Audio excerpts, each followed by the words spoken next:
In today's video, I'm going to teach you how to copy CSS code snippets from Adobe XD. By the end, you'll know exactly how to generate a shareable design specs link, open it in your browser, and grab clean CSS for any element in your design. Start in Adobe XD and switch to the Share workspace, then choose Share for Development. This setting is specifically designed for handoff, so the link you generate will include all the specs developers expect. In the Link Settings or View Setting panel, make sure the preset is set to Development and choose Web as the target. Web ensures your specs use familiar units like pixels, which makes CSS values clearer and avoids confusing conversions. When you're ready, click Create Link. If you've already shared this design before and made updates, you'll see Update Link instead.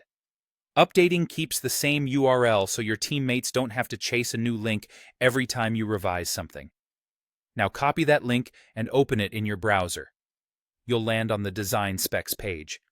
To view CSS, switch to the Inspect or Design Specs mode in the right panel.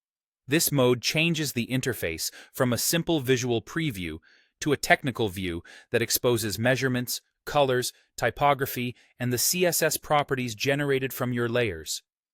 Click on the element you want in the artboard. As soon as it's selected, look to the CSS panel on the right.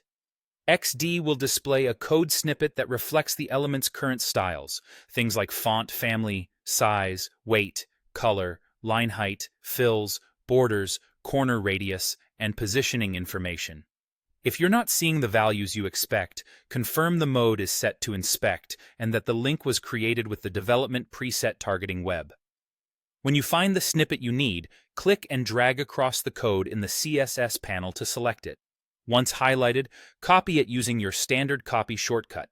You can then paste it directly into your style sheet or code editor. If the values appear in a different unit system, go back to XD. Verify the link settings are set to Development with Web selected, and click Update Link. Refresh the browser, and the CSS will reflect those choices. That's all there is to it. Share for development, pick Web to use pixel-based specs, open the link, switch to Inspect, select your element, and copy the CSS from the panel. Anytime you change your design, remember to update the link so the CSS stays current.